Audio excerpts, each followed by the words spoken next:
박 이사님의 아름다운 이야기, 또 힘든 이야기 한번 들어보도록 하겠습니다. 안녕하십니까. 사회적 기업 위더스 함께 걸음 이사 박상현입니다. 예. 오늘 이야기를 나눌 것은 장애인 부모로서 지역사회에서 어떻게 힘을 발휘했고 어떻게 장애인에 대한 감수성을 고취했는지 이야기를 나눌 건데요. 먼저 인천 장애인 부모연대 발자취, 그리고 장애인에 대한 감수성 고취, 그리고 지역사회에서 장애인 부모들의 조직, 그리고 다양한 활동, 장애인 정책의 심리전, 밀당인 거죠. 그리고 또한 시민연대 조직과 호혜관계 및 펀드레이징에 대해서 잠깐 이야기를 나눌까 합니다. 먼저 인천장애인 부모연대 발자취를 보면 인천장애인 부모연대는 전국구예요. 그래서 처음에는 인천장애인 부모연대 처음에 그때는 제 개인적인 얘기를 들자보면 저희 아이가 20년 전에, 지금 28살인데 20년 전에 초등학교에 입학통지서가 나왔어요. 그래서 학교로 근처에 있는 학교로 일반 초등학교에 갔더니만 안 받아주겠대요. 왜? 장애가 있어서. 또 옆에 학교 갔죠? 안 받아주겠대요. 왜? 특사급이 없어서. 그렇게 뺑뺑이 돌리기를 한 5군데 6군데를 갔어요. 그러면서 나중에 오기가 생겼어요.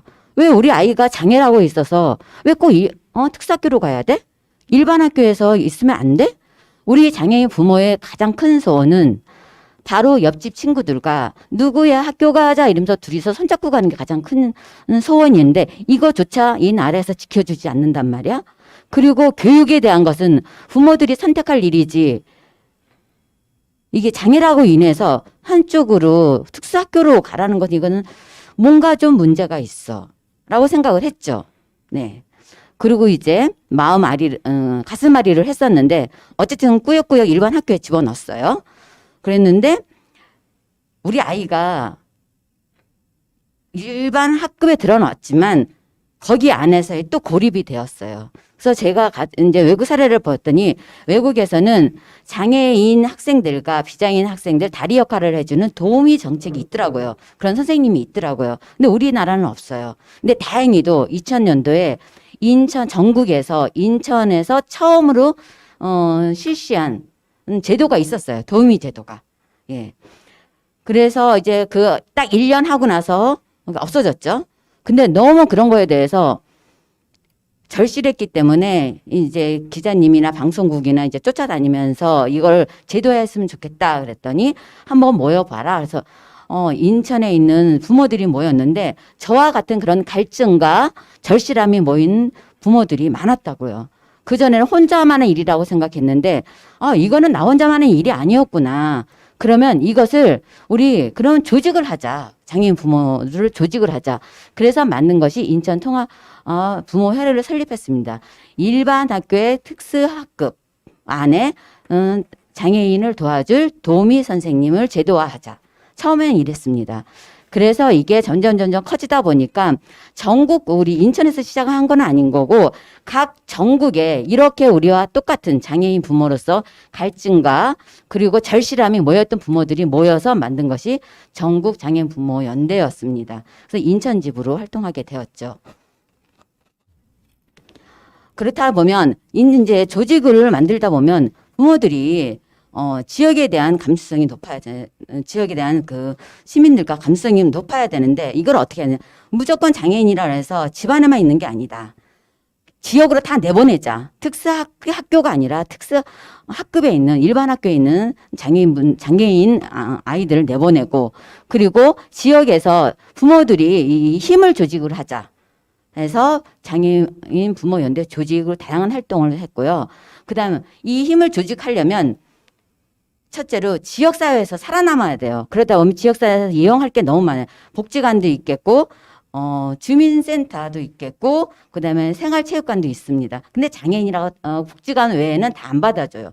우리 장애인 분들이 지역사회에서 할 수 있는 거, 제일 많이 보여주는 거, 고립되었기 때문에 지역사회를 안 나왔을 뿐이지 자꾸만 보여주다 보면 지역에 있는 주민들이 저기는 장애인이기 때문에 무엇을 이해하는지 무엇을 도와야 하는지를 스스로 체득할 수 있습니다.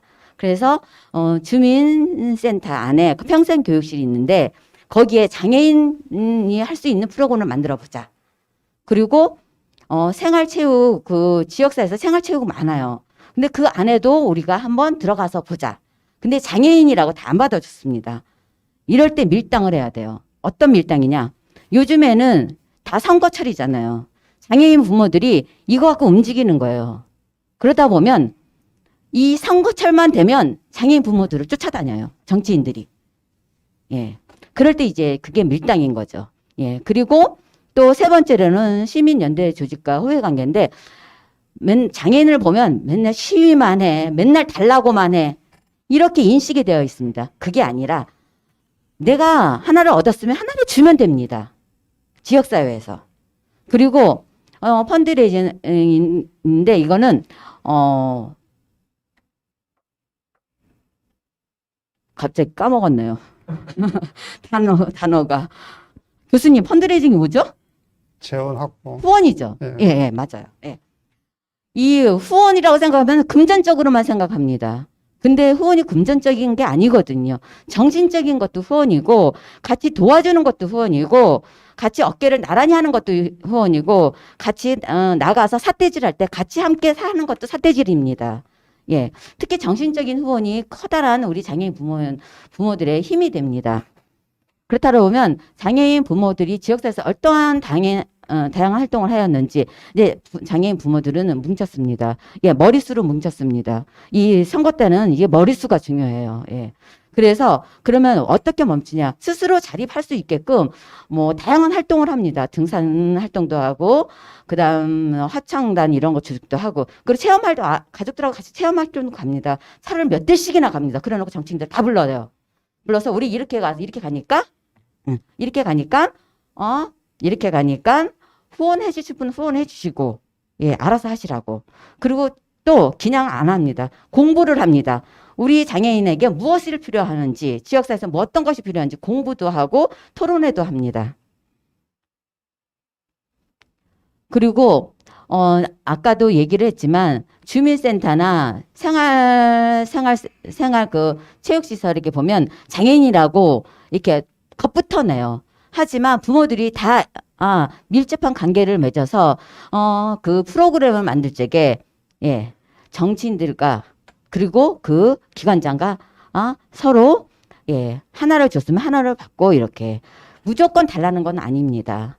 예, 어쨌든 이렇게 환경적으로 만들어 달라는 것을 이제 미필합니다. 그리고 그럼으로써 장애인들이 지역사회에서 살아갈 수 있게끔 직업적인 걸 카페를 하나 만들었습니다. 그게 바로 계양구에 있는 아모르 카페입니다.